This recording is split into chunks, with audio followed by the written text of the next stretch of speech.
podemos comenzar sin el margen habitual de los 5 o 10 minutos que se conceden en estos casos para los rezagados. No se esperan rezagados, por tanto podemos comenzar. Buenas tardes, queridas amigas, queridos amigos. Bienvenidos a esta Casa Museo Unamuno para el acto convocado para esta tarde, que se centra en una intervención de José Antonio Sánchez Blanco, que versará, como ustedes ven, sobre Unamuno y Béjar. En nombre de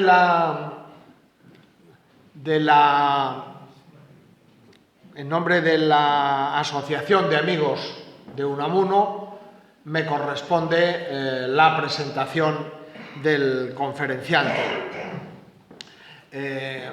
Agradezco a la asociación, a su presidenta, aquí presente, el haberme encargado dicho asunto. Lo hago con mucho gusto, con ganas y con un auditorio tan concurrido, a pesar de la fría tarde de Salamanca, y tan interesado en estos temas, con los investigadores Rabaté a la cabeza aquí presentes, que es un honor poder contar con ellos también. No soy Macron.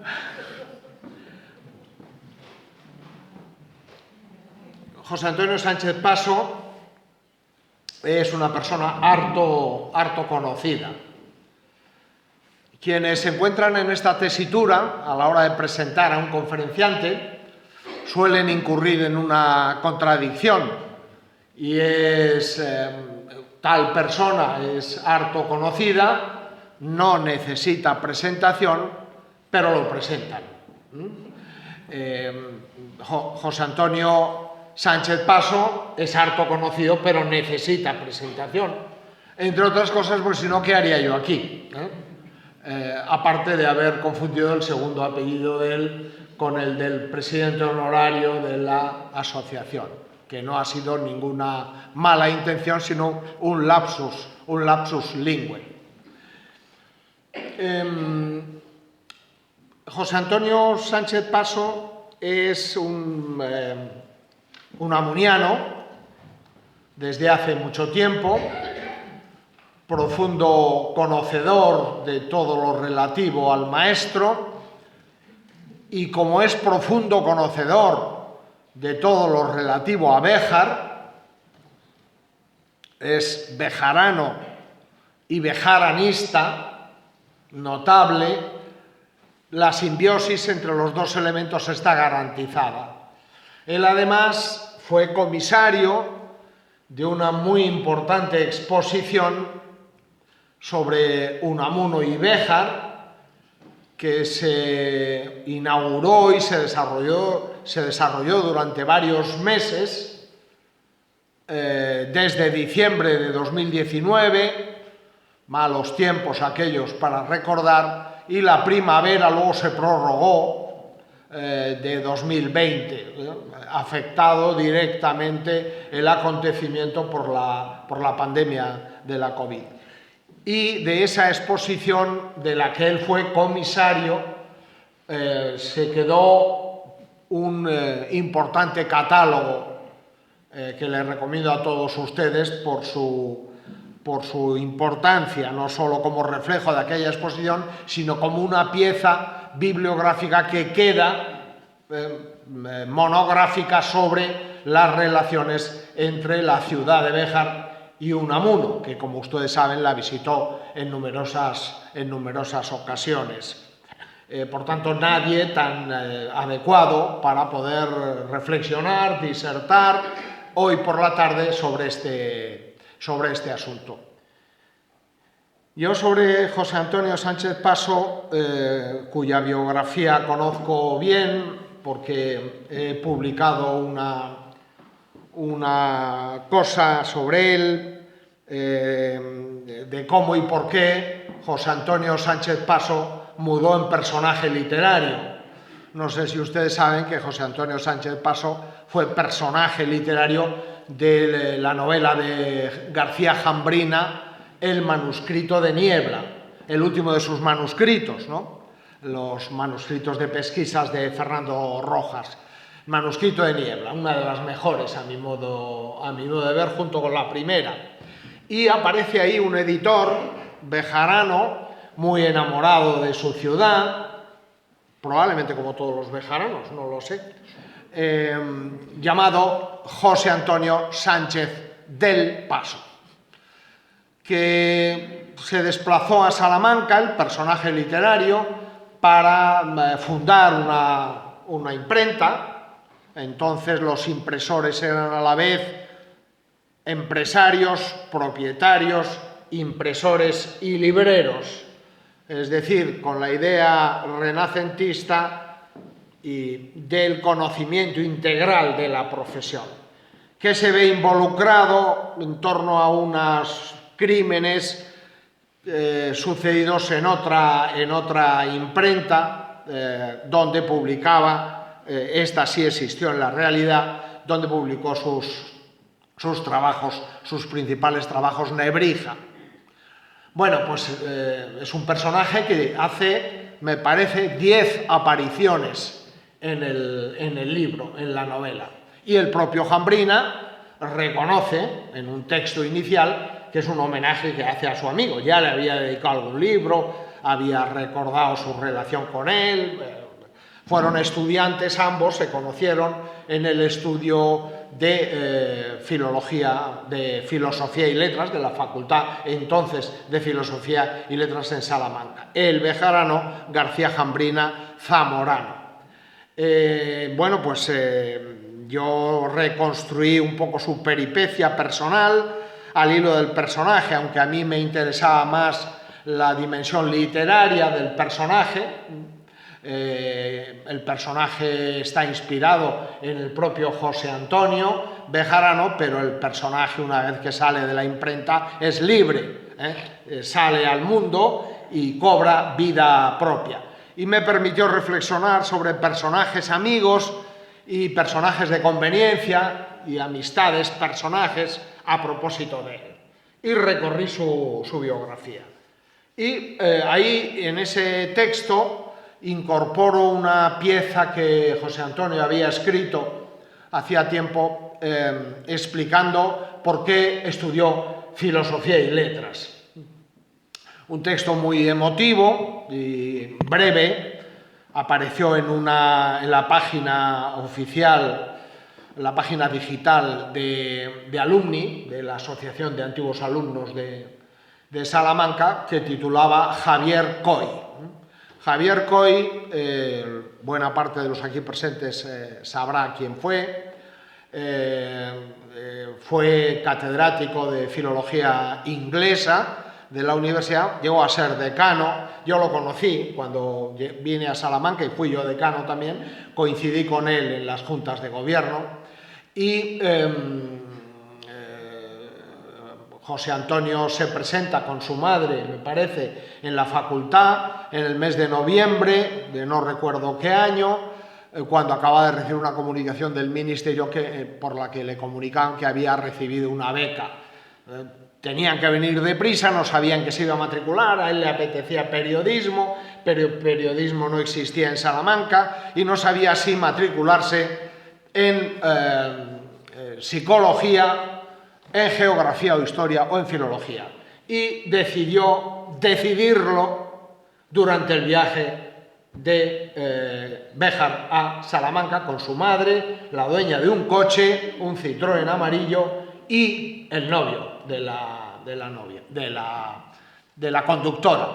Y hojeando una guía de titulaciones universitarias, pues decidió que filología. Se presentaron y ya era tarde.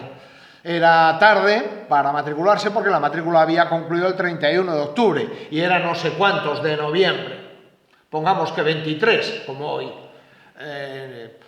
Y el personal de las samaritanas las llama él así porque eran varias mujeres que estaban trabajando ahí, no había colas, no había afluencia, le negaron la posibilidad porque había pasado el tono. Y en ese momento pasó por allí un señor alto que se interesó por la petición del interesado. Y entonces dijo, bueno, no pasa nada, poned que se ha matriculado el 31 de octubre, ¿no? Esta prevaricación condujo a José Antonio Sánchez Paso a la Facultad de Filosofía y Letras, una buena elección. Un hombre bueno, Javier Coy, termina diciendo él, cosa que yo subrayo. Bueno, José Antonio Sánchez Paso es editor, le gusta presentarse como editor de la Universidad de Salamanca, un editor sin parangón, el mejor de los editores, a juicio de los esposos Rabaté, el mejor, lo han dicho por escrito. No, dicen incomparable, no, de Béjar, editor incomparable. Lo ha sido funcionario de la universidad, pero ha recalado fundamentalmente en las labores del libro. Él llegó a ser director del Servicio de Publicaciones de la Universidad de Salamanca durante el rectorado de Julio Fermoso y del de Ignacio Verdugo, me parece también, y conoce el libro desde sus tripas, conoce absolutamente, ¿no? Incluso varias iniciativas editoriales han recibido premios nacionales que se deben en buena medida a la labor primorosa de nuestro presentado. Bueno, yo lo conocí cuando fue adscrito como editor a la oficina del 8º centenario que yo dirigí en ese momento, ahí lo conozco y nos hicimos amigos. Bueno, lector empedernido, escritor más que notable, falta, me parece a mí, la obra que le permita saltar a la excelencia como editor. Tiene muchas escritas, pero no ha publicado más que los trabajos de investigación sobre su personaje favorito, don Francés de Zúñiga, por todos conocidos. Yo creo que para terminar ya habría que destacar tres notas de la personalidad de nuestro sujeto presentado.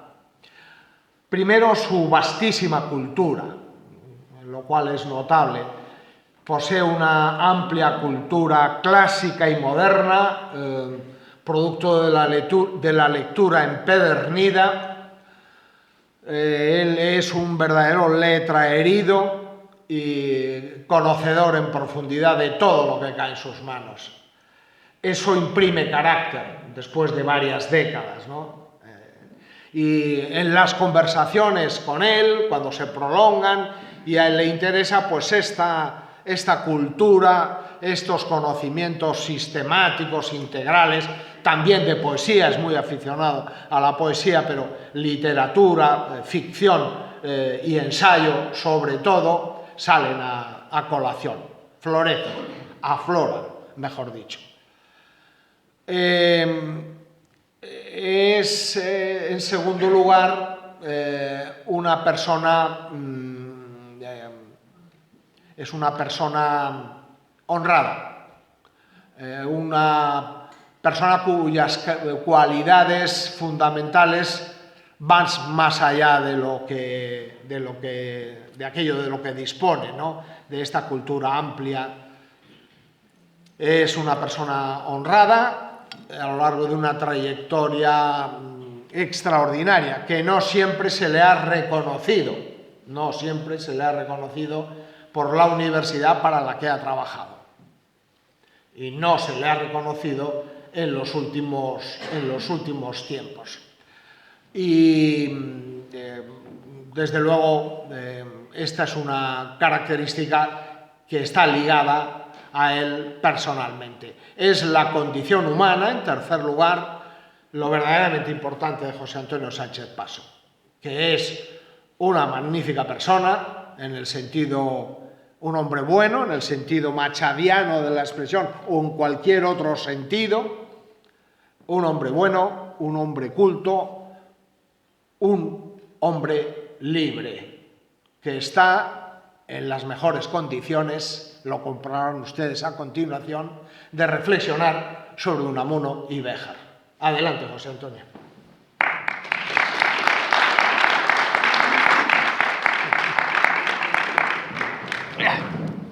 Sánchez Blanco. Apaga ahí. No, apaga. Póntelo. Son dos. Como diría Joaquín Sabina, lo niego todo. ¿Eh? Que como diría Joaquín Sabina, lo niego todo. Lo único que ha dicho bien ha sido el nombre, que es Sánchez Blanco, haciendo bromas. Todo lo que ha dicho es el personaje este que se inventó Jambrina en una novela, pero ha exagerado como se exageran las novelas. Buenas tardes a todos. Muchas gracias en primer lugar a todos ustedes por acudir una noche ya de noviembre con el tiempo que tenemos y interesarse por un tema como este.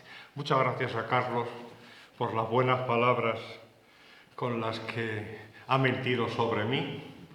Muchas gracias a la asociación por la deferencia de invitarme a impartir esta charla. Muchas gracias a la Casa Museo Unamuno y a Ana Chaguaceda, con la que mi amistad es mayor que la del propio Unamuno. Llevamos toda una vida, Ana y yo, discutiendo sobre Unamuno, que está en todas partes. Y no sé si se me olvida darle las gracias a alguien, pero bueno, si se me olvida que me perdone. Y muchas gracias, que sé que hay un montón de bejaranos en la sala, con lo cual me maravilla porque los de Béjar estamos en todas partes, como el propio Unamuno. Bien, ¿por qué una conferencia vinculando Unamuno y Béjar? En principio pues, no tiene mucho sentido, porque Béjar no es más que otra población más, que todo el mundo sabe que Unamuno visitó Béjar, pero la verdad es que viene de una provocación de un compañero, que no está aquí ahora, Alberto Martínez Pósito, que en el verano del 18 me sugirió: oye, ¿qué te parecería una exposición sobre Unamuno y Béjar? Yo tenía tomadas notas de cosas que sabía, pero tomar notas por si un día te hace falta para cualquier cosa. Y aquel verano me dediqué a repasar las notas y a seguir buscando. Entonces, el primer sorprendido de aquello fui yo, porque lo que ocurría era que había habido compañeros de Béjar, investigadores, que habían tratado aspectos concretos. La correspondencia de Unamuno con Marcelino Cajigal. Unamuno cuando subía a la sierra. Los discursos de Unamuno en la escuela industrial. Pero cada cosa estaba por ahí repartida. Entonces, bueno, me tomé en serio el rastreo de ver cuánto había. Y al cabo del verano le dije a mi compañero Alberto: oye, yo creo que sale materia. De aquello surgió la exposición que ha comentado el profesor Palomeque, que se inauguró al año siguiente, que duró poco porque llegó la pandemia, hubo que cerrarla y después prorrogarla para que hubiera visitas de colegios y tal. Pero bueno, surgió la exposición, y de la exposición surgió el catálogo, que era un empeño particular de Alberto y mío, porque consideramos que las exposiciones son fugaces, efímeras. Lo que importa es que los contenidos queden. Entonces, la pretensión, que va a ser lo que les voy a contar, seguramente algunos de ustedes ya vieron aquella exposición en aquel momento, pero al final el conjunto de las cosas que unían a Unamuno con Béjar, o a Béjar con Unamuno, era más considerable de lo que aparentaba, porque parecía todo como destellos, pero no había un foco que pusiera en su sitio la relación entre el rector y la ciudad textil. ¿Y qué resultó? Pues en este tiempo que ha pasado lo he resumido en la sorpresa que para mí mismo, y luego ya para otras personas, ha significado saber que Béjar, si quitamos Bilbao, que es donde nació y pasó la infancia y parte de la juventud, y Salamanca, que es donde vivió prácticamente toda su vida, probablemente no haya una ciudad a la que acudiera tanto. Él rehuía a Madrid. Madrid no le gustaba, lo llamaba charco de ranas, entre otras cosas. Él también, y está puesto en el catálogo, consideraba que una ciudad que no tuviera el campo a 15 minutos no estaba dentro de sus intereses. Él necesitaba mucho el contacto con el paisaje, con la naturaleza. ¿Y qué le ofrecía Béjar? Pues cuando preparamos la exposición, Chema Hernández Díaz y yo, en dos textos independientes, sin haberlo hablado entre nosotros, coincidíamos en dos hechos de por qué Unamuno cogió ese afecto tan grande a Béjar. Por una parte, podía ser que el paisaje de Béjar no es castellano, es más similar al del País Vasco y eso fuera una reminiscencia de sus orígenes y eso le atrayera. Eso por una parte. Dos, las propias condiciones de Béjar, condiciones sociales, con un movimiento obrero y con una situación industrial que no era normal en este entorno, era una excepción, eso también le gustaba porque también venían, esas cosas también las había vivido él en el País Vasco. Y un tercer motivo, evidentemente. Él amaba muchísimo la naturaleza, las excursiones, las correrías, como él las llamaba, estar todo el día para acá y para allá. Le gustaba tanto el llano como la montaña, como todo. Entonces, eso lo tenía en Béjar. Entonces, la conjunción de todas esas cosas hizo que le tuviera un especial afecto, porque él lo dice en uno de los muchos textos donde dejó escrito el nombre de Béjar, el afecto. Él quería que ese afecto perdurara, y yo creo que ha perdurado. Creo que ahora mismo ya podemos considerarlo, como se dice en el texto de la alcaldesa que había en ese momento en Béjar, que es un convecino más. Hemos entendido ya por fin que Unamuno probablemente en Béjar siempre se alardea mucho, siempre hay que tener una gloria literaria. Entonces en Béjar el recurso literario siempre ha sido la dedicatoria del Quijote. Y todos los que somos filólogos sabemos que esa dedicatoria primero es falsa, no la escribió Cervantes, sino que se traspapeló y la escribió el impresor. Está dedicada al duque, no está dedicada a Béjar. Bueno, pero bueno, como es el primer nombre que aparece en el Quijote, pues eso. Y yo creo que no ha habido ningún creador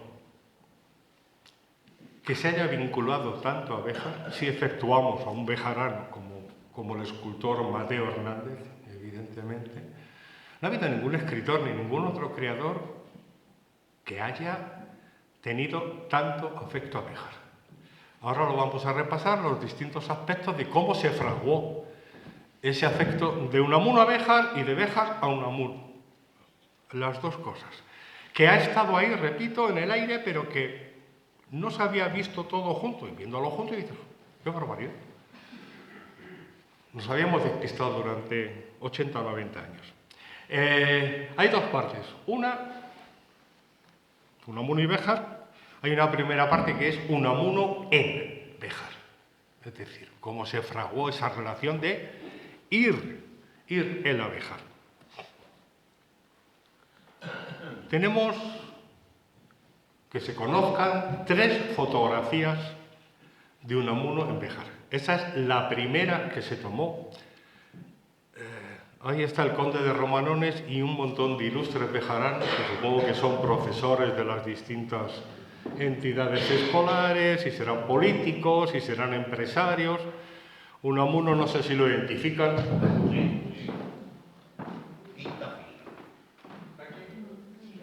Y los dos que están a su lado, a su izquierda y detrás, son dos.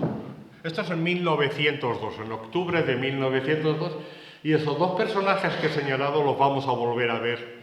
Después son dos de los buenos amigos que tuvo Unamuno en Béjar. El que está a su lado es nada menos que Marcelino Cajigal, que yo lo he mencionado, que era el director de la Escuela Superior de Industrias de Béjar. Tuvo una relación muy intensa con Unamuno y con toda su familia. Y el que está detrás, quizás sea más conocido, es Luis Caballero Noguerol, que en ese momento había estado en Béjar, en ese momento yo creo que ya vivía en Salamanca y era el director del Adelanto. Y los dos eran compañeros de las excursiones en las que uno subía a las montañas de Béjar, o a Gredos, o a la Peña de Francia, o a tantos sitios donde fuera. El factor que funcionó un poco, digamos, por decirlo de una forma coloquial, pegamento, fueron las inauguraciones del curso, cada año, de la Escuela Superior de Industria. En Béjar se había creado a mediados de siglo, pero en 1902 se le da este nombre porque hacía falta aprendizajes de oficios para la industria textil. Y el primer año lo inauguró el conde de Romanones, que era ministro de Instrucción Pública y Bellas Artes, y Unamuno no intervino. A partir del siguiente año, 1903, y durante todo el primer mandato como rector hasta 1914, Unamuno fue todos los años a inaugurar el curso. Había el acto protocolario, los discursos, como ven ahí, se imprimían en aquel entonces y conservamos algunos de ellos. Solía dar una conferencia de un tema, de otro, de un tema, de otro. Se ponía a hablar y hablaba de lo que le daba la gana. Luego los periodistas resumían que había hablado de la emigración, pero había hablado de lo que se le iba pasando por la cabeza. Entonces, esta repetición anual, a principios de octubre, funcionó un poco como él lo llega a decir, que se había convertido ya en una costumbre, uno de sus hábitos. Y eso funcionó para que luego, además, a medida que él fue descubriendo amigos, paisajes, vamos para acá, vamos para allá, pues eso funcionó para que luego, cuando tenía 2 días de vacaciones en la universidad, se escapaba. Y se iba a la Peña de Francia, o se iba a Gredos, o se iba con amigos con el coche, para acá, para allá. Lo recorrían todo. La Escuela Superior de Ministros, que dependía de él, claro, como rector de la universidad. Bueno, él pedía en estos discursos que los hijos de los obreros y los hijos de los patronos estudiaran juntos, porque así se conocían y se creaba cohesión social. Él propugnaba que la mujer recibiera cursos. Hay una frase en uno de sus discursos en la que Unamuno llega a decir que la mujer tiene que inundar la universidad. Hace un siglo lo decía eso, ¿no? Él propugnaba mejoras donde acabó estando la escuela durante casi medio siglo, que es el convento de San Francisco de Béjar, el antiguo convento de los franciscanos, que ha pasado por muchas etapas. Una de ellas, hasta 1948, fue esa. Pidió poner cristaleras en el claustro para que se aprovechara mejor el espacio, pidió que se creara una biblioteca, y se creó inmediatamente, pero que no fuera solo para los estudiantes, que fuera para todos los ciudadanos y que todos tuvieran la oportunidad del conocimiento, etcétera, etcétera. Hay un Unamuno público, es de lo primero que vamos a hablar, y luego hay un Unamuno privado. ¿El público cuál es? El que va a esos actos en la Escuela de Industrias de Béjar y además ofrece alguna conferencia o alguna reunión, un paseo con gente. Pero luego hay otro, como por ejemplo el que vemos aquí en esa imagen, que ya era rector. Su intermediación en la huelga textil de 1903-1904. En Béjar había un movimiento obrero muy importante, muy sólido, muy vinculado a UGT. En Cataluña, la industria textil, los obreros se vincularon a la CNT, pero en Béjar absolutamente todos eran de UGT, y el profesor Balomé, que en un libro que escribió sobre otra huelga muy similar a esta, 10 años después, las dos duraron 7 meses, 2 huelgas espectaculares. Digamos que UGT, Béjar era una población más importante de lo que es ahora, y en alguna medida era un banco de pruebas para UGT para ver cómo funcionaban algunas cosas.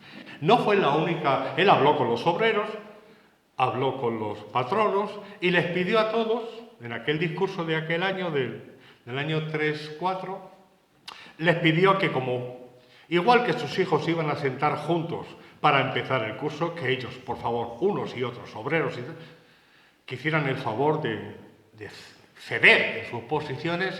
Tardó. Eso era en octubre, hasta 7 meses después no se arregló el asunto. Volvió a mediar Unamuno en otra huelga. Había huelgas continuamente. Algunas eran muy grandes como esta y otras eran huelgas en una fábrica o en un gremio determinado. Los había constantemente, no solo en Béjar, sino en toda Europa.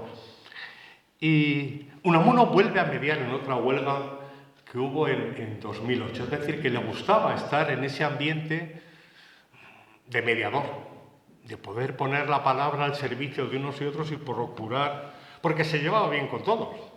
Es decir, que daba conferencias en el Casino Obrero y hacía cosas, pero luego también se iba de farra con don Cipriano Rodríguez Arias, que los que somos de Béjar sabemos quién fue don Cipriano.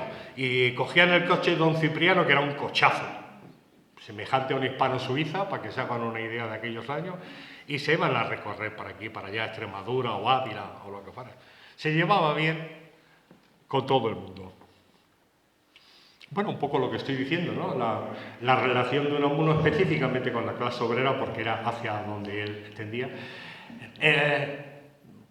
Por lo menos están documentadas en torno a media docena de conferencias que dio en el Ateneo de Béjar. Casino Obrero. En Béjar había dos, bueno, había más casinos, pero había dos que han pervivido hasta mi juventud.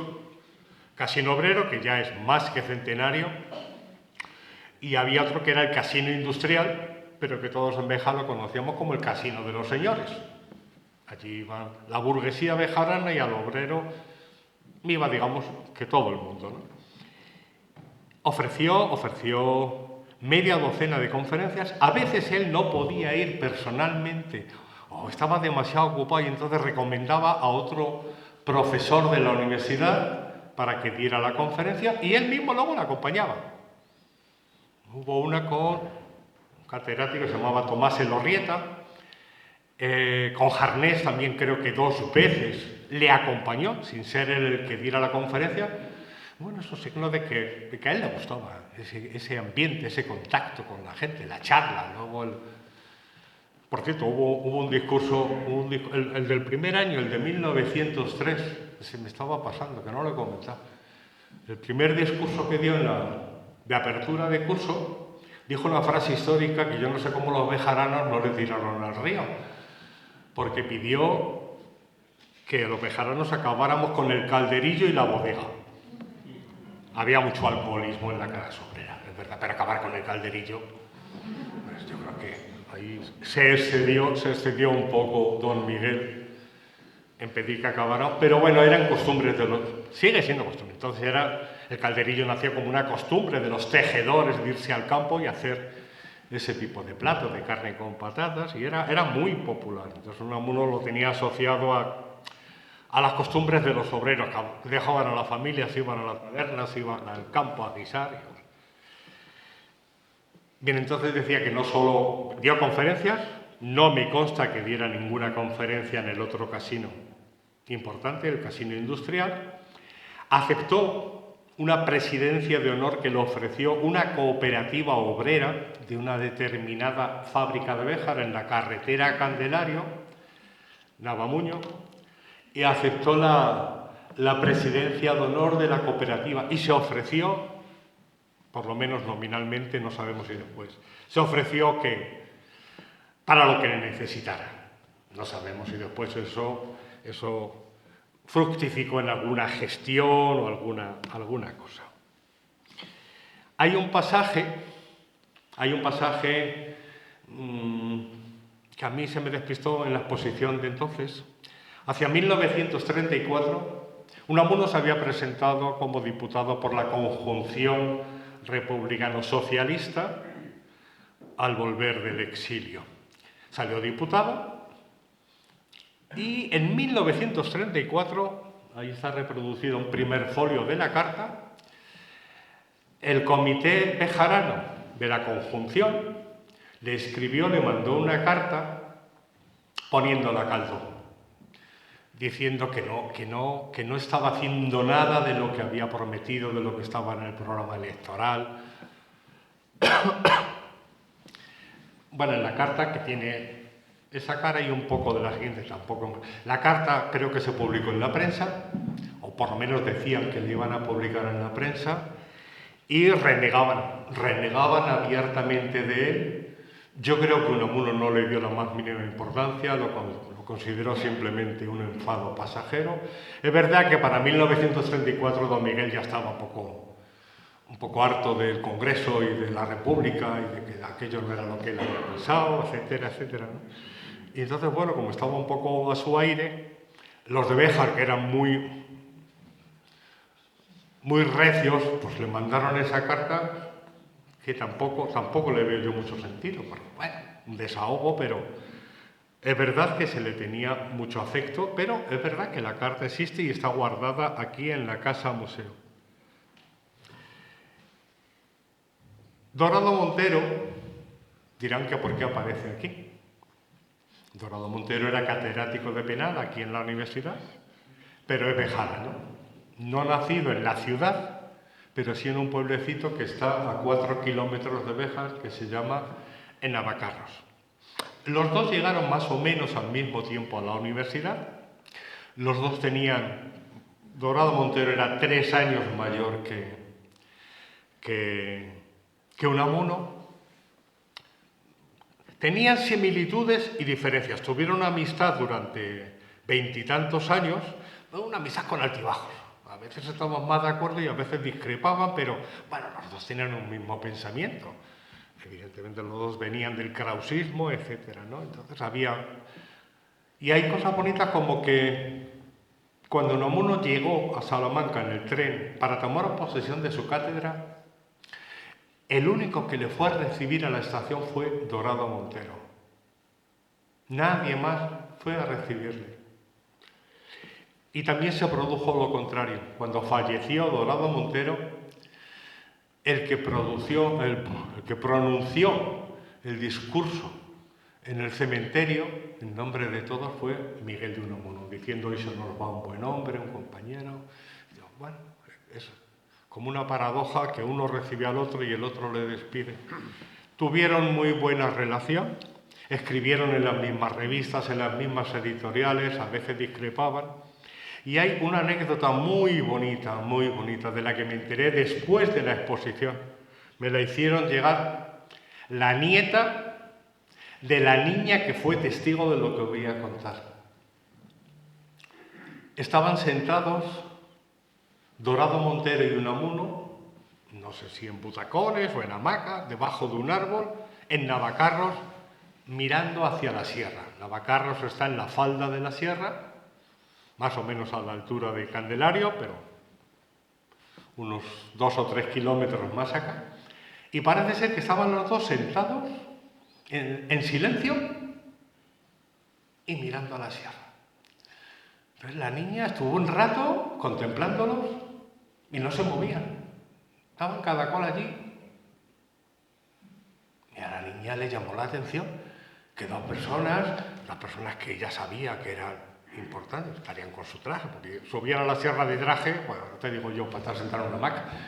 Entonces la niña se extrañó de tanto silencio continuado, de que no hablaran entre ellos, no se dijera nada, y la niña se acercó y le preguntó a Unamuno: ¿qué hacen?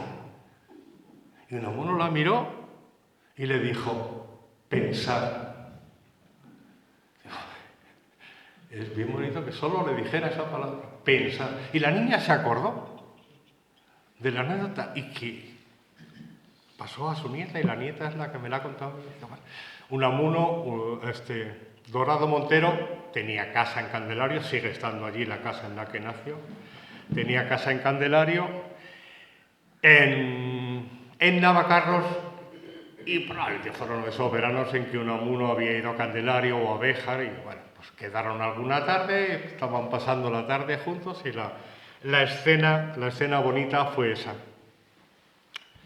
Este es otro suceso, igual que el enfado que he comentado antes del Comité Republicano Socialista de Béjar, este es otro suceso un tanto extraño. En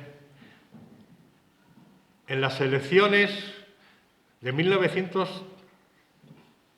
No, ahí pone 31, yo creo que fue el 30. Bueno, dieron un mitin, iban a dar un mitin en la casa del pueblo. La campaña electoral, en junio, iban a dar un mitin en la casa del pueblo. Pero se juntó tal cantidad de gente que había 3.000 personas. Entonces, tuvieron que irse a la Plaza Mayor. En esa foto que ven ahí, el edificio de la derecha es el Ayuntamiento de Béjar. Bueno, pues es en alguno de los balcones del edificio que está de frente. En alguno de ellos vivía Marcelino Cajigal, pero no sabemos exactamente en cuál. No sabemos si el mitin lo dieron desde la casa de Marcelino Cajigal o no, o era otro balcón. Bueno, el caso es que el mitin lo dieron desde ahí. El mitin, quienes hablaron fueron el alcalde de Béjar, Manuel Crespo, maestro de las escuelas de la propia Plaza Mayor, de lo que hoy es el Instituto, el Palacio Ducal, maestro socialista en el 31-32, que acabó fusilado aquí en Salamanca en el 37, y buen amigo de Unamuno. Estaba el alcalde de Salamanca, Santa Cecilia, y estaba Filiberto Villalobos, si no recuerdo mal. Los cuatro tenían que hablar. Y cuando le tocó el turno a Unamuno, que está recogido en la prensa el discurso, todo lo que dijo, en un momento determinado dijo una frase algo así de que él sentía España en su corazón, pero su corazón de carne, no de piedra como ese que está ahí enfrente. No de piedra como el que está ahí enfrente. Hubo un investigador bejarano, un sacerdote, José Luis Majada, muy apreciado y muy querido, ya fallecido, que entendió el sentido de lo que Unamuno había querido decir, porque interpretó que Unamuno hacía un gesto y señalaba lo que ven ahí en la derecha, que es el monumento al Sagrado Corazón, que se había inaugurado 2 años antes, en 1929. Y entonces se inauguró tal como se ve en esa foto. Y Unamuno señaló diciendo que no, ese de piedra, que no, ese no es el verdadero, que el verdadero corazón. Bueno, dijo alguna frase que Majada yo creo que la entendió bien. El caso es que eso era un miércoles, ese mitin era un miércoles, 17 de junio, y el lunes siguiente los 4 ángeles que ven ahí aparecieron en el suelo derribados y el Cristo apareció tiroteado y con las manos rotas. Entonces, se achacó aquella barbaridad, se achacó a que había sido debido a las palabras que había dicho don Miguel. Los 4 ángeles nunca se recuperaron, que yo sepa. El monumento al Sagrado Corazón sigue ahí, tal y como se ve ahí. Y lo de las manos lo sé porque fue mi abuelo el que las restauró. Por eso sé que le tirotearon las manos y que hubo que reconstruirlas. Pero fue un pasaje también un poco extraño. Esa es una segunda fotografía en la que se puede ver a Unamuno, en plena sierra. Ahí está rodeado, es una postal. La foto no sé quién la hizo, pero a los 2 o 3 días la postal estaba hecha y se la envía a alguno de los que estaban en esa excursión, y volvemos a ver a los mismos personajes, 2 compañeros que iban con él a todas partes. Unamuno está sentado en el centro y luego están de nuevo Marcelino Cajigal y Luis Caballero Noguerol. No he sido capaz de identificar al resto, algunos seguramente sean gente de Candelario, que eran los que les llevaban para acá y para allá, y otros puede que fueran profesores de la escuela superior, etc. Y como decía antes, entonces no existía Adidas ni Nike, entonces subían de traje. Yo no sé qué tipo de botas recias tenían, pero se iban para arriba. Es la segunda foto que conocemos de Unamuno en Béjar. Visitas y excursiones. Bueno, pues como decía antes, el pegamento fueron las obligaciones, digamos, institucionales, pero a partir de ahí, pues era frecuente que el puente de Todos los Santos, cualquier cosa que tenía, enseguida se escapaba. Y digamos que su lugar más favorito para escaparse era esa franja montañosa que va desde la Sierra de Gata hasta Gredos. Sierra de Gata, Sierra de Francia, Sierra de Béjar, Gredos. Y por supuesto, con especial preferencia por Gredos. Gredos para él era, como llamaba, el espinazo de España. Allí escribió, allá arriba, en el Pico Almanzor, escribió algunos poemas, Hay artículos suyos donde describe esas excursiones. Creo recordar que cuando la exposición de Béjar, bueno, pues yo he documentado algunas, pero Paco Blanco, que es Wikipedia, tiene anotadas 49 visitas a Béjar, entre unas cosas y otras, lo cual es, como el propio Unamuno dice en un momento determinado, la ciudad a la que voy por lo menos una vez al año. Sí, cuadra. Si descontamos antes de llegar a Salamanca y descontamos el exilio, sí cuadra que fue más de una vez a Béjar. Las excursiones eran principalmente a la montaña. Hay más de un artículo escrito en la Peña de Francia. Desde la Peña de Francia mira la Sierra de Béjar y habla de Béjar, mi vieja conocida. Y también en Béjar y sobre todo Gredos. Bueno, luego lo contaremos, cuando volvió del exilio y el apoteósico recibimiento que se le hizo en Salamanca, 3 días después tuvo un recibimiento exactamente igual en Béjar, tumultuoso. Y luego escribió al farmacéutico de Barco de Ávila y le decía: el otro día fui a Béjar y en el camino pude ver Gredos. ¡Ay, nuestro Gredos! Cuánto lo he añorado cuando estaba en Hendaya, junto a mi País Vasco. Estaba junto a su País Vasco y lo que echaba de menos era Gredos. Gredos para él era lo más, porque Unamuno, lo vamos a repetir después, bueno, es de esa generación que ensalzó Castilla, ensalzó el paisaje castellano, la conexión con la naturaleza que viene de la necesidad del ejercicio físico, del krausismo y todo esto. Pero es verdad que si Azorino, Machado u otros hablan del llano castellano, Unamuno de lo que habla es de la montaña castellana. Gredos, Béjar, Peña de Francia. Esa es una casa que está... Él pasó algunos veranos, no sé exactamente cuántos, en 3 lugares específicos. Becedas, que está en la órbita de Béjar, era del antiguo ducado de Béjar, hoy es provincia de Ávila, donde Santa Teresa estuvo recuperándose. Becedas, Candelario y el Castañar. El Castañar, supongo que todos lo conocen, es esa hermosa montaña que los bejaranos tenemos enfrente y que es nuestro paseo marítimo y nuestro todo. Nuestro monte sagrado, ahí lo tenemos todo. Ahí está el santuario de la Virgen, la plaza de toros y un montón de bares, que es lo más importante. No, sin bares no hay nada. Bien, Unamuno comenzó a ir, en Becedas, estuvo en los años 20 y volvió en los años de la República. Al menos se sabe de 2 casas que llegó a habitar allí. Él ya en los años 20 hay un artículo que se titula Paisaje teresiano, donde describe todo ese paisaje.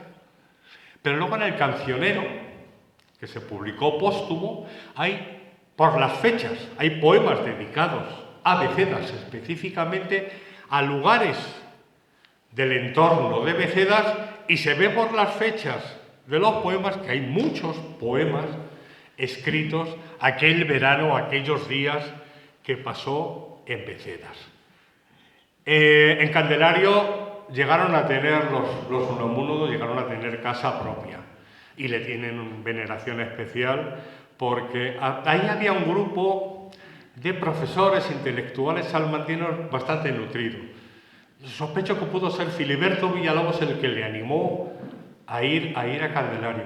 Unamuno tenía la costumbre, era muy amigo de Agustín del Cañizo, otro profesor de la universidad, de la Facultad de Medicina, y Unamuno y la familia se iban con los Cañizo a una casita que había en la subida del Castañar, antes de llegar al santuario. Y ahí pasaron algún verano. Pero ya en los años 20, Cañizo se hizo una casa, una de las hermosas casas que hay en el bosque que está detrás de la Plaza de Toros, por los alrededores.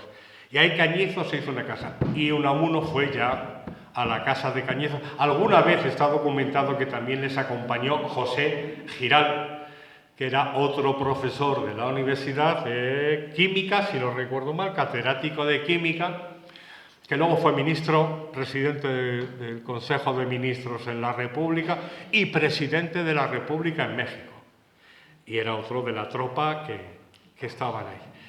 Y a la casa de Cañizo, bueno, a veces iban en verano para pasar allí unos días, otras veces que iban a hacer cualquier cosa a Béjar, y lo comenta él, que tenía que pasar por el Castañar para ver el cielo estrellado, porque le debía, yo creo que no era el mismo Castañar, sino un llano que hay un poquito más arriba que se llama Llano Alto, que está despejado, y que desde ese llano se ve toda la sierra, y es verdad, se ve todo el cielo, pero Unamuno tenía una especial afición a mirar el cielo desde el Castañar. En Candelario, como he dicho, pues sí, también fueron bastantes veranos. Alguien me ha dicho, pero no lo he podido documentar. No sé si a Pablo eso ha llegado a sus oídos, pero me lo comentó un amigo común.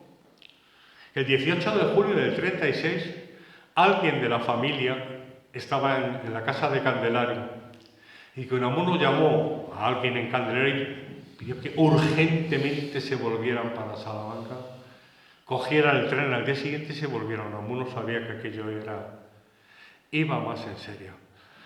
Entre los amigos que estaban allí, con los que pasaba el tiempo en Candelario, pues estaba Filiberto Villalobos, estaba, bueno, supongo que se acercaba a Cañizo desde su casa del Castañar, que está a 3 kilómetros o a 2 kilómetros. Estaba el que era redactor jefe del Adelanto, Rufino Aguirre, del que luego hablaremos al hablar de los amigos.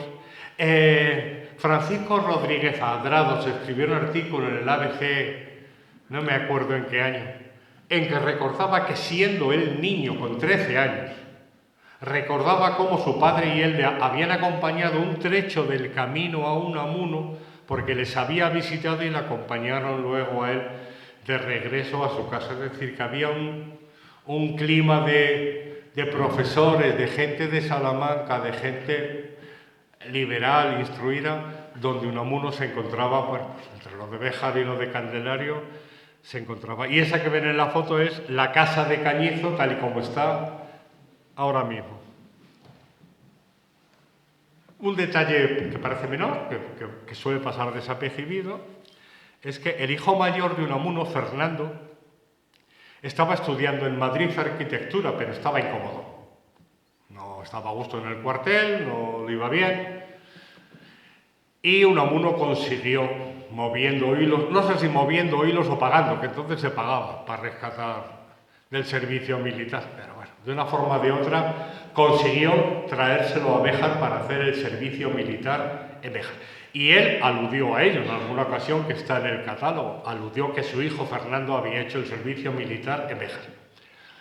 Y coincidió, era en la huelga famosa de los 7 meses, que el profesor Palomeque documentó magníficamente en un libro del Centro de Estudios Bejaranos. A mitad de la huelga cambió el alcalde y entró González Clemente, un alcalde muy querido de Béjar. Entró un 3 de marzo. Y el 6 de marzo, Unamuno le envía un besalamano, es decir, un saluda que decimos hoy, pensar se decía besalamano, excusándole de no poder ir a su toma de posesión como alcalde, deseándole todo lo mejor, patatín, patatán, Miguel de Unamuno. Pero coincidía que ese mismo día que Unamuno lo estaba escribiendo en Salamanca, le llegaría al alcalde al día siguiente o a los 2 días, ese 6 de marzo, Fernando juraba bandera en Béjar. Y sí se sabe que quien estuvo fue doña Concha. Unamuno, evidentemente, si no fuera porque algo le retenía institucionalmente en la universidad, si no hubiera encantado de estar en Béjar. Pero sí que se sabe que doña Concha estuvo. El tiempo que estuvo Fernando en Béjar,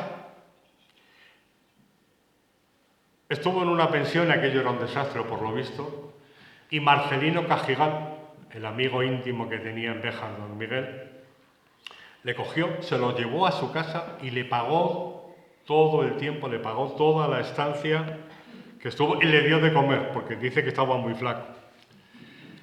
Vamos a dar la vuelta a la relación entre una cosa y la otra y ahora vamos a ver qué dejó Unamuno en Béjar. Tercera fotografía de Unamuno. Otra vez, de nuevo, la fotografía está hecha en la Sierra de Béjar, no sé el sitio exacto. El de atrás no sé quién es y el de la izquierda parece algún candelariense. Y por supuesto están con traje, o sea, van como si fueran de boda. Bien, decía antes que Unamuno, el paisaje, la naturaleza, los 15 minutos, esas caminatas que se pegaba Unamuno en la carretera de Zamora, que todos conocemos, venga la carretera de Zamora para allá, en esencia era eso, era salirse de la ciudad y en 15 minutos él estaba ya prácticamente en la Armuña, ¿no? Entonces, él tenía un afecto especial a esto. Esta es una cosa curiosa. Ahí dice de Béjar Poem. Es debido a lo siguiente. Cuando estaba terminando, cuando se publicó el libro Teresa. Es un libro de poemas donde se inventa un falso poeta que le envía el poema, si él le contesta, le escribe. Es el libro donde lo termina en Palencia, en casa de su hijo, y dice las palabras contra Primo de Rivera, etc. Entonces, es un poema que ahí está escrito en inglés, lo he puesto ahí simplemente por el título, es un poema que no tiene título. Y cuando lo estudió Emilio Alarcos Llorac, decía, por uno de los versos, por el comentario que Unamuno pone antes de los versos, decía que se sentía de fallecer, dice, es mi último canto. Y Alarcos Llorac le puso de nombre El último canto, de título al poema. Sin embargo, ha habido un profesor norteamericano que en el año 2002 lo publicó con este falso título. ¿Y por qué lo publicó con este falso título? No tenía título el poema. Alarcos Llorac le pone uno que le parece adecuado, pero llega un profesor y le pone de Béjar Poem. ¿Por qué? Porque ese comentario previo al poema, el poema Unamuno lo escribió, y no fue el único, lo escribió en el tren de Béjar a Salamanca. Volvía de Béjar a Salamanca en el tren.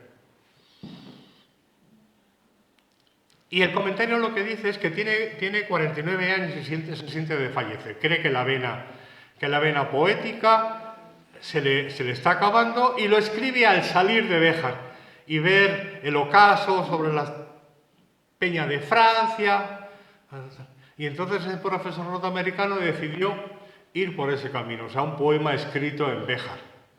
En realidad el poema no tiene título, pero sí es verdad que lo escribió y escribió. Me parece que hasta 3 poemas están escritos en el tren de Béjar a Salamanca o de Salamanca a Béjar.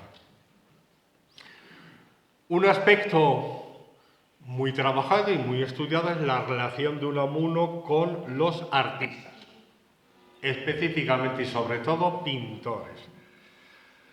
Bueno, todos sabemos que Unamuno era un dinamizador social, siempre era incapaz de estarse quieto, y cuando llegó a Salamanca y descubrió el paisaje, descubrió Salamanca, empezó a invitar a todo tipo de artistas a que vinieran a pintar. Ahí están documentados y de hecho en las paredes de la Casa Museo Unamuno están conservados más de unos de esos cuadros que se le pintaron a él, pero que también pintaron en Ledesma, pintaron, me parece que en Alba de Tormes, en Salamanca, en Candelario, en Béjar. Bueno, vinieron bastantes pintores influidos o animados por Unamuno, y está documentado. Primero de ellos es Darío de Regoyos. En la primavera de 1900, Darío de Regoyos estuvo pasando un par de meses en Béjar. Unamuno pintó esos retratos que hacía él, pintó uno de Darío de Regoyos, que supongo que estará datado en esos días. Y por lo menos están conservados 5 cuadros que Darío de Regoyos pintó en la zona. El grande de la derecha se titula El Pino. Es un famoso pino que había, yo creo que ya no existe, que dio nombre a una calle. Hay una calle en Béjar que se llama la calle del Pino. Supongo que tenía alguna fama especial o alguna cosa para que incluso se lo llegara a pintar. Lo de arriba es Candelario, que es muy reconocido, es el punto de vista tópico de Candelario, y el de abajo es el más curioso de todos porque, bueno, parecen unos personajes ahí, hay unos toldos, hay un mercado, y el cuadro se titula Día de Huelga. Entonces lo que estamos viendo, los que están agrupados a la derecha son el regimiento, que no me acuerdo cómo se llamaba, que estaba en Béjar, regimiento de soldados, y los que están al fondo son obreros. Me imagino que acabaron a ahorrazos, claro, pero no entiendo que habiendo un mercado se enfrenten ahí al otro lado. Y Darío de Regoyos pintando desde algún balcón más o menos que antes citaba del ayuntamiento. Bueno, una imagen bastante estática, pero el cuadro se titula Día de Huelga. Una relación muy intensa, ya lo comenté antes, la tuvo don Miguel con el gran artista que ha dado Béjar en el siglo XX, que ha sido Mateo Hernández. Mateo Hernández fue alumno de la Escuela Superior de Industrias. Por lo tanto, es posible que alguna vez fuera a la inauguración del curso y conociera a Unamuno o se dejara ver. Llegó a ganar un concurso no sé si era con un Cristo, no sé con qué lo ganó, y Unamuno era el que estaba en el jurado de aquellos premios. Unamuno debió de ver, esto lo cuenta otra paisana, Pepita Báez, creo que es ella quien lo cuenta, hubo un Cristo de madera en una librería, en el escaparate de una librería de Salamanca, que supongo que era Calón, y Unamuno lo debió de ver. El caso es que, bueno, que acabaron trabando relación, de tal modo que Unamuno parece ser que pudo mediar para que a Mateo Hernández se le diera una beca, la Diputación le diera una beca para ir a estudiar a la Escuela de Bellas Artes de San Fernando en Madrid. Ahí se formó Mateo Hernández y luego Unamuno, 2013-14, le dio una carta suya para que se presentara en París a Rubén Darío. Entonces, Mateo Hernández fue a París, se presentó a Rubén Darío. Como la carta venía de Unamuno, pues supongo que le ayudaría en lo que pudiera. Era un muerto de hambre, como tantos que en aquella época se iban a París a triunfar, pero este triunfó. Otros se murieron de hambre, pero Picasso y él son de los que, cuando Unamuno llegó a París 10 años después, Mateo Hernández ya era millonario, famoso, sus esculturas las tenían todos los ricachones del mundo, había esculturas suyas en los museos. En 10 años había triunfado. Hicieron buena amistad. Hay 2 cartas aquí en la Casa Museo conservadas en las que Mateo Hernández se solidariza con Unamuno por todo lo que le está pasando. Convivieron en la famosa tertulia de la Rotonde, en alguna vez. No era muy... Estoy convencido de que Mateo Hernández nunca leyó a Unamuno. Él iba a lo suyo. Pero Francisco de Cosío, que era el director del norte de Castilla, que estuvo allí con ellos y luego vino a dar alguna conferencia a Béjar, recuerda de verlos juntos a Blasco Ibáñez, Unamuno y Mateo Hernández. Y de las anécdotas que contó Francisco de Cosío, que hay muchas. En la exposición pusimos 3. Estaban en el hotel donde vivía Blasco Ibáñez, que estaba en la Avenida de la Ópera, centro de París. Y estaban Unamuno y Blasco Ibáñez estaba diciendo a Unamuno: ¿No es la mejor vista del mundo? O sea, estos edificios, esta iluminación, los coches, la gente paseando. ¿No es la mejor vista que se puede ver en todo el mundo? Y Unamuno, pues no, Blasco, el mejor sitio que conozco se llama Gredos. Fue la respuesta que le dio Unamuno. Y comenta Francisco de Cosío: menos mal que no estaba Mateo Hernández, porque hubiera contestado Unamuno: no, Gredos no, la Sierra de Béjar. Y la mejor anécdota de todas, hablando de calderillos, fue que la única Nochebuena que pasó Unamuno en París, la Nochebuena la celebraron en la casa de Mateo Hernández. Mateo Hernández, lo comenta Francisco de Cossío, pidió cubiertos y platos. Yo no sé por qué, cuánta gente debió de ir, pero bueno, debieron de ser bastantes.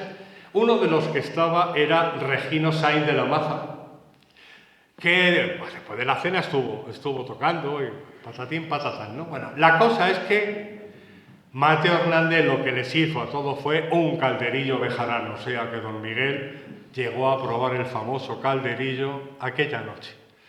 Y después de la cena y de que cantara o de que tocara Regino, pues don Miguel dijo que él se quería retirar, quería volver al hotelito donde estaba. Y entonces se ofrecieron a acompañarle Mateo Hernández y creo que el otro era Francisco de Cossío. Le acompañaron, le llevaron en un taxi y cuando don Miguel se bajó, les dijo una frase que, bueno, cuadra con la situación. Dice, es la única noche en toda mi vida que yo he hecho una locura. ¿Qué haría? Cantar, bailar. No era un hombre tan sobrio, necesito saber, beber. Lo mismo aquella noche bebió, necesito saber. Y luego Mateo Hernández y Francisco de Cossío se volvieron caminando. Y ese que ven ahí, ese es un retrato que hizo Mateo Hernández en algún momento, no sé cuándo, un retrato que hizo de Unamuno. Otro retrato de Unamuno de la época es de Manuel Álvarez Monteserín de 1932 y también otra alumna de aquella época premiada en no sé qué. Unamuno venía también no solo a inaugurar el curso, sino a dar premios a los estudiantes. Y esta era una tal Manolita Gallego, que el dibujo se conserva aquí en la Casa Museo. Este dibujo ya es contemporáneo, es de nuestros días, pero yo quería manifestar allí en Béjar, cuando hicimos la exposición, que hoy todavía, que no entonces, hoy también. Este es un chico, Mariano Sánchez, formado en nuestra Facultad de Bellas Artes, desgraciadamente fallecido, que había hecho este retrato de Unamuno para alguna cosa de la facultad. Este es otro pintor que vive aquí en Salamanca, pero que fue profesor en el Instituto de Béjar y que pintó esos dos Unamunos en un mismo cuadro. Y Manuel es sobrino nieto del anterior, es coetáneo mío, fuimos compañeros de colegio, y para la exposición hizo este busto que luego ha donado a la Casa Museo Unamuno. Incluso poetas bejaranos como Antonio Gutiérrez Turrión, pues tienen versos escritos donde fusionan a Unamuno con las rocas, con las piedras tan abundantes de la sierra de Béjar a la que Unamuno fue tan aficionado. ¿Quiénes fueron esos referentes de los que tanto he hablado? El primero de ellos es amigos, conocidos, compañeros. El primero es don Nicomedes Martín Mateos, a quien Unamuno no llegó a conocer, nunca coincidieron. Unamuno escribió alguna cosita que le pidieron desde algún periódico sobre él, dice que nunca lo leyó, que le sonaba, que sabía que era un filósofo, pero que nunca lo había leído. Pero en Béjar era un auténtico referente, es el gran hombre del siglo XIX de Béjar, y tenemos aquí a su biógrafo presente. José María Blázquez de Pedro es un personaje absolutamente pintoresco, ya se ve incluso en el retrato. Fue alumno de don Miguel, estudió en la universidad. Luego se volvió a Béjar, fundó varios periódicos, tenía una librería donde vendía condones. Bueno, era un personaje absolutamente... Era anarquista. Le pidió a Unamuno, fue el que le pidió artículos para algunos periódicos. Después emigró a Panamá. En Panamá se le tiene considerado como el fundador del sindicalismo, porque estaban en la construcción del canal y este debió de liar alguna por allí. Y fue alumno de don Miguel y le pedía artículos, y hay cartas y postales suyas aquí conservadas en la Casa Museo. Manuel Crespo, como dije antes, Era el alcalde socialista de Béjar 1931-1932. Jesús Torbado, que habló de este hombre en aquel famoso libro, Manu Leguinechi y Jesús Torbado, en aquel famoso libro de la transición que eran los topos, hubo un capítulo que se llamaba La topera de Béjar. Hubo mucha gente escondida. Este hombre fue uno de ellos. Se sabe que paseaba con Unamuno por la calle Mayor, lo cuenta Jesús Torbado. Paseaban por los alrededores de Béjar y acabó fusilado.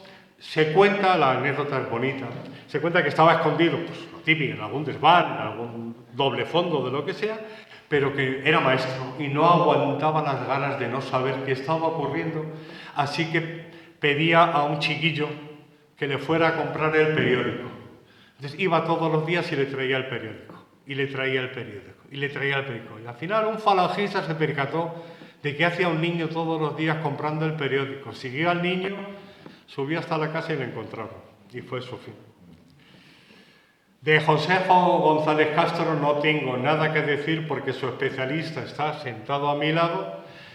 Él fue el descubridor, los demás no sabíamos exactamente quién era, pero le siguió la pista. Y fue el inspector de trabajo en la región séptima, ¿no? En la séptima.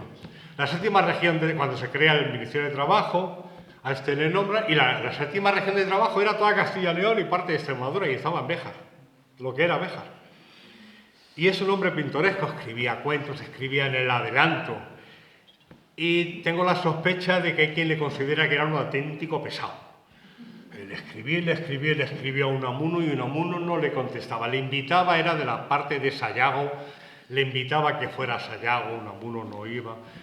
Alguna vez Unamuno sí que le contestó, pero es un personaje auténticamente, un hallazgo del profesor Palomic.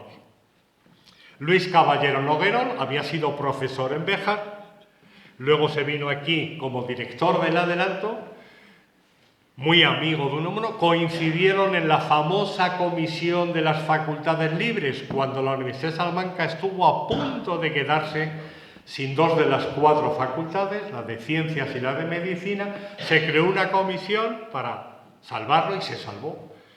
Y ahí estaban ellos dos. Pero más allá de esos valores institucionales, Caballero Noguerol presentaba a Unamuno en el Casino Obrero de Béjar cuando iba a dar una conferencia, y luego Unamuno le presentaba a él cuando se iban juntos, como hemos visto, fotografiados de excursiones a la sierra. No de excursiones de coche, las excursiones de coche Unamuno las hacía con los burgueses bejaranos, con el diputado Nicolás Oliva, con don Cipriano, etc. Este fue su gran amigo durante todos aquellos años, Marcelino Cajigal. Durante muchísimos años director de la Escuela Superior de Industrias, alojó en su casa durante un año a su hijo, le invitaba constantemente, se escribían, está conservada su correspondencia aquí en la Casa Museo y está estudiada por otro investigador bejarano que es Javier Sánchez, toda esa correspondencia. Le invitaba, oye, que en julio, ¿qué te parece si subimos a la sierra? De una de aquellas invitaciones vino un suceso que Unamuno recordó toda su vida. 1903 subieron y durmieron arriba de la sierra, en el Calvitero. Él recuerda exactamente que es uno de los picos de la sierra. Dormían al raso, igual que en Gredos. Debían de llevar una manta, no creo que llevaran más. Y con el traje, ya está. Pero bueno, era el placer de dormir al aire libre, y durmieron en el Calvitero. Y Unamuno contó después en algún artículo que antes del amanecer se desató una tormenta que les debió de caer de todos. Debieron de llegar abajo, no sé si a Navacarros o a Candelario, debieron de llegar empapados. Y decía que ese día, decía Unamuno en lo que escribió, que ese día comprendió cómo era el dios del Sinaí. O sea, debieron de ver relámpagos, truenos, debieron pillarles y bajar empapados. Y seguramente que fue con Marcelino Cajigal con el que estuvo. Andrés Pérez fue presidente de la Cámara de Comercio de Salamanca, luego fue presidente de la Diputación en los años de la guerra y era alpinista. Unamuno le escribió un prólogo para un libro que escribió sobre alpinismo, que era toda esta franja que hemos dicho, Gredo, Sierra de Béjar, Peña de Francia y tal. Y era otro de los compañeros con los que se pateaba las montañas. Esteban Madruga, dirán que qué pinta aquí Esteban Madruga también, como decía antes de Dorado Montero. Esteban Madruga también es de Bejarano. Es de un pueblecito que se llama El Tejado, muy cercano a Puente del Cogosto, que le sonará más, y del Cerro del Berrueco, con sus yacimientos prehistóricos. Esteban Madruga era el vicerrector de Unamuno durante los años, era catedrático también de Derecho aquí en la universidad, y era el vicerrector de Unamuno.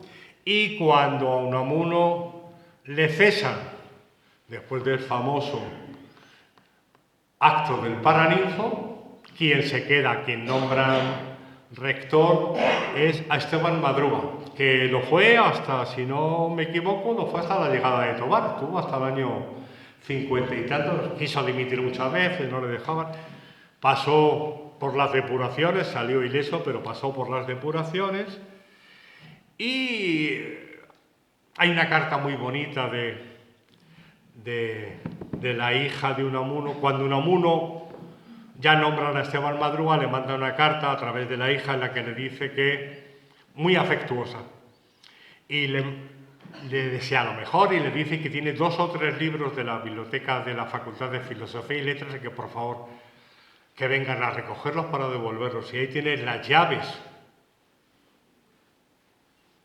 Supongo que las llaves aluden a este caserón, quizás aluda al rectorado. Pero dice, ahí tienes las llaves donde queda mi biblioteca, que ahora es de la universidad. Y eso fue con... Unamuno hizo una recopilación de palabras salmantinas de toda la provincia. Hay algunas que son del Tejado.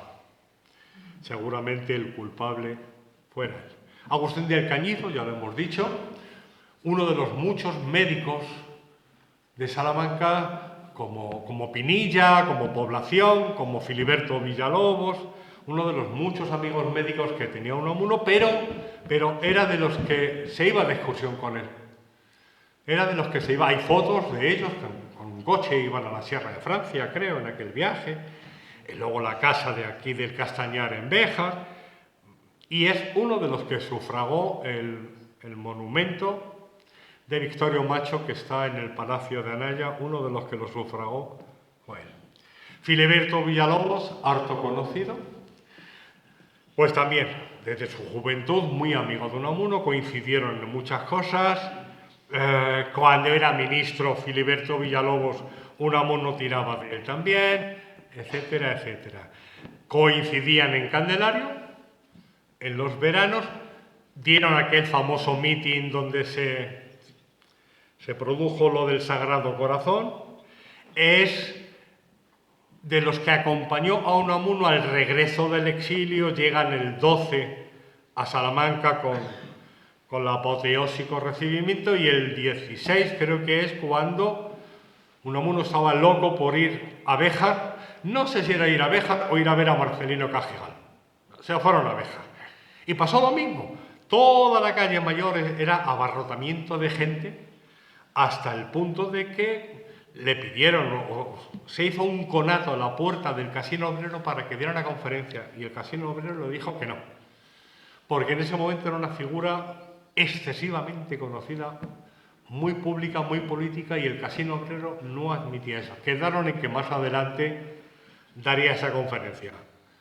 No la dio. Uno de los que le acompañaba en aquel viaje en coche, que vinieron en coche, no en tren, era Filiberto Villalobos, y acabaron en el Castañar, como era de rigor. Y el último al que he citado antes, Rufino Aguirre, como dije antes, era redactor jefe del Adelanto, otro que padeció la guerra, tuvo mejor suerte, simplemente le encarcelaron. Y estuvo hasta el 41 aquí en Salamanca y luego en Valladolid. Era un magnífico periodista, de los que también estaba en los veranos en Candelario, y le doy especial relieve por un detalle que siempre ha pasado totalmente desapercibido. Cuando murió, hubo una página entera en la Gaceta o en el adelanto, no sé cuál de los dos, la tengo conservada. Escriben Enrique de Sena y otros escritores, otros periodistas que todos hemos conocido. Y vienen ahí la relación de libros ya publicados, unos libros magníficos. Salamanca vista por los extranjeros, los monumentos de Salamanca con fotografías de Pepe Núñez de Larraz, y los que se quedaban inéditos. Rufino Aguirre había escrito una biografía de Don Miguel, con Don Miguel en vida todavía, es decir, en los años de la República. Y aquella biografía desapareció. No llegó a publicarse nunca, pero hubiera sido muy curioso conocer porque era un excelente escritor. Cierro con algunas frases bonitas. Don Miguel nunca escribió un poema a Béjar, es lo que no le perdono. O sea, va y le dedica poemas a Hervás, a Candelario, a Beceda, y ni un poema a Béjar. La próxima vez que le vea me voy. Pero bueno, entre las frases bonitas, de las muchas frases bonitas que dijo sobre Béjar, aquí he pensado y he sentido muchas veces nuestra España. Cuando vuelvo otra vez a contemplar estas vuestras campiñas, podré decir que este es un rincón donde alienta un pueblo libre, que ha puesto siempre por encima de todo el sentimiento de la justicia y de la libertad. Bueno, esa es demasiado larga. Y allá en el fondo, al pie del macizo contrafuerte de la vasta montaña, esto lo está escribiendo desde la Peña de Francia, desde arriba, desde el santuario. Y está mirando hacia la sierra de Béjar, dice, con velas de nieve en su cima, que nos cierra el horizonte, blanquea a ratos la ciudad de Béjar, mi vieja conocida. Una de las cosas bonitas. Y así cuando se hayan olvidado tanto y tanto como he ido a Béjar, por mi parte, dando a ser ese ser abstracto que llaman público, perduren acaso los afectos, transmitidos de hombre vivo a hombre vivo, de unas palabras calientes que acompañadas de una mirada de hermandad metí un día al borde del camino de la vida, en el alma de un compañero de peregrinación por ella. Yo creo que está hablando en concreto de Marcelino Cajigal. Y los únicos versos que tenemos, que no son de Béjar, son de las lagunas del Trampal. Están en el Cancionero. Enhiestos islotes de rocas, pobres lagunas del Trampal, ¿son ojos de cumbre o son bocas? Sed de luz sobrenatural. Muchas gracias.